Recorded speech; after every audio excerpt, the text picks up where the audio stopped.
Latest खबरें पाने के लिए कल्याण टुडे चैनल को सब्सक्राइब करें और नोटिफिकेशन पाने के लिए बेल आइकॉन बजाएं। देखो, भीड़ के हिसाब से तो सफल रही, जगह के हिसाब से हो रही कि उतनी भीड़ को हम जगह नहीं दे पाए और 30-30 किलोमीटर तक लोग सड़कों पर रहे और क्षेत्र की जनता वहां पर नहीं आ पाई, क्योंकि जो लोकल का लोग होता है वो सोचता है कि मैं टाइम पे चलूँगा, और जैसे ही लोग 8 और 9 बजे अपने घरों से निकले, उनको ये था कि 12 बजे से मीटिंग शुरू होती है और हम चले जाएंगे। लेकिन जैसे ही वे 8-9 बजे के आसपास अपने घर से निकले तो घर से निकलते ही उनको जाम मिला। पूरा जो क्षेत्र था, अपनी जो बेल्ट थी, ये सारी जो खास करके मुजफ्फरनगर के जो देहात के लोग थे, वो इस भीड़ में कम आ पाए, क्योंकि पूरे रास्तों में जाम में और पीछे फंस गए। तो भीड़ तो बहुत ज़बरदस्त थी, इसकी कोई गिनती नहीं कर सकता। कोई एक आदमी होगा तो वो एक साइड देख सकता है, लेकिन 4 साइड और लास्ट तक का वहाँ जाने के कोई रास्ते नहीं थे। तो भीड़ का तो अनुमान बहुत ज़बरदस्त भीड़ वहाँ पर रही है, और ये था कि 20 लाख से ऊपर भीड़ थी वो, जो जहाँ से फीडबैक लोगों के लिए। ये जो भीड़ थी जुटी, अगर आप इसको सफल कहेंगे, सफल एक महापंचायत रैली थी, जो मैसेज आप सरकार को देना चाहते थे, क्या आपको लगता है कि इस भीड़ से इस सरकार को मैसेज मिला होगा? जो डर एक होता है कि वो होगा, आपको लगता है? भाई क्यों नहीं मिला होगा? भीड़ तंत्र ही लोकतंत्र में सबसे बड़ा हथियार है। तो भीड़ इकट्ठा हुई, एक कोच पे इतने लोग एक जगह इकट्ठा होना है, वही सरकार को मैसेज है। क्योंकि ये समझ लेना चाहिए कि जनता आपसे नाराज है, तो आप अपने जो कार्यकलाप है उसमें सुधार करो। लेकिन इस भीड़, क्योंकि अगर हम कोरोना की बात करें तो कोरोना काल अभी चल ही रहा है, खत्म नहीं हुआ है, लेकिन इतनी भीड़ में क्यों वहाँ पे कोई इस तरह लोगों ने मास्क भी नहीं लगा रखा था, कोई रूल फॉलो नहीं था, उसको आप कैसे देखते हैं? मतलब ये सारा लागू किसान पे ही होता है क्या? ये यात्रा निकाल लेंगे, ये निकाल लेंगे, आपने उनको किसी को कुछ नहीं कहा। और कोरोना काल से तो भयंकर बीमारी सरकार है, जो सरकार के कानून है वो कोरोना से ज्यादा खतरनाक है। कोरोना एक बार मारेगा, ये तो तिल तिल मारेंगे जो इनके कानून हैं। तो कोरोना से बड़ा भयंकर तो कानून है आज देश में, ये जो कृषि के जो कानून लेकर आ रहे हैं, जो पूरे सर्विस सेक्टर को बेचने लग रहे हैं, तो ये बड़े हैं, कोरोना से बड़े हैं ये।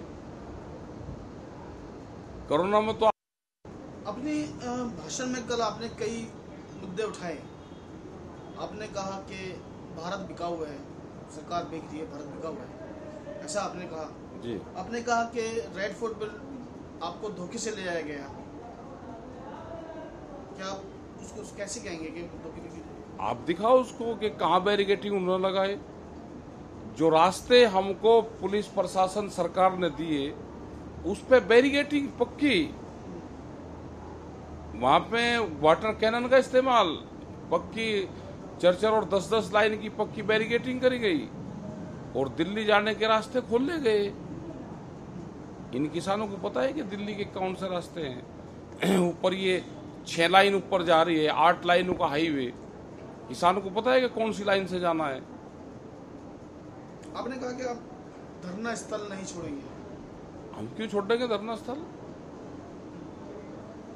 धरना स्थल क्यों छोड़ देंगे?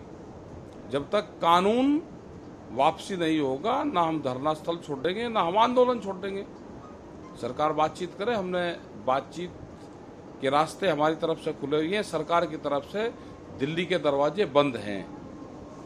अनुराग ठाकुर जो केंद्रीय मंत्री हैं, उन्होंने सवाल पूछा है किसानों से, जो किसान सवाल उठा रहे हैं सरकार पे कि ये बंद कर दिया, मंडी कर दी। उन्होंने पूछा है कि 2 साल में कौन सी मंडी बंद हुई है, किसान हमें बताएं। मध्य प्रदेश में मंडी बेचने लग रहे हैं, और मंडी में कहा कि इंडस्ट्रीज लगेगी क्योंकि मंडी की आमदनी कम होगी। तो जब प्रस्ताव वहां पर हो गए, तो क्या कृषि मंत्री को ये नहीं पता कि मध्य प्रदेश में उस पर नीलामी शुरू होगी उनकी? वहां पे कि एग्री बेस इंडस्ट्रीज यहाँ पे लगेगी मंडियों में, जो मंडियों की खाली जमीन पड़ी, कि मंडियों की आमदनी बढ़ाने के लिए मंडियों की जमीन बेची जाएगी।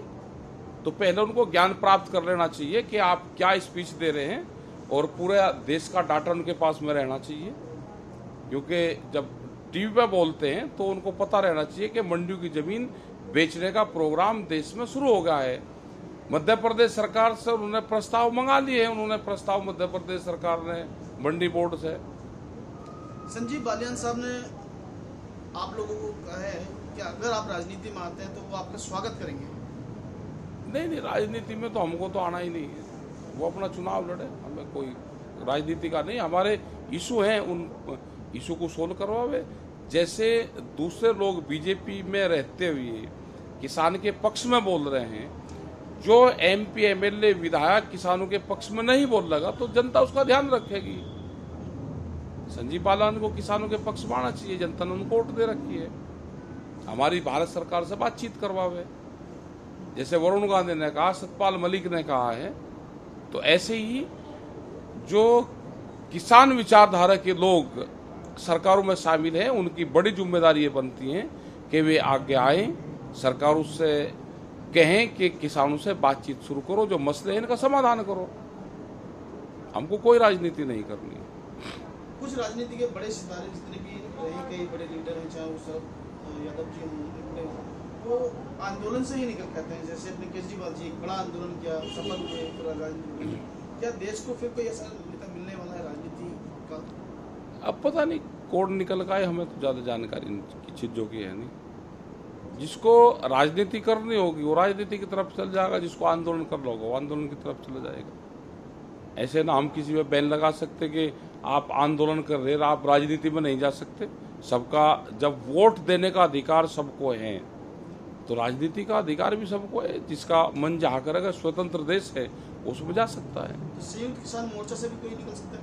अब क्या पता भाई किसी का, सब यहाँ पे अलग अलग भाषा के लोग हैं, अलग अलग विचारधारा के लोग हैं, अलग पूरे देश से लोग यहाँ पे आ रहे हैं, किसकी क्या विचारधारा है, तो कुछ भी हो सकता है। संयुक्त मोर्चा एक बड़ा वो है, इसमें 550 संगठन है। 550 संगठन में करोड़ों लोग हैं। अब कौन जा सकता है? जब वोट आदमी दे सकता है तो जा भी सकता है। क्यों? कोई ऐसा तो प्रतिबंध है नहीं कि यहाँ एफिडेविट पढ़ने के तुम संयुक्त मोर्चा इस आंदोलन का हिस्सा बन गए कि तुम राजनीति में नहीं जा सकते। अब क्या पता कोई जा सकता है, क्या कहते किसी के बारे में? क्या पता? अपने बारे में हम कहते हैं कि हमें नहीं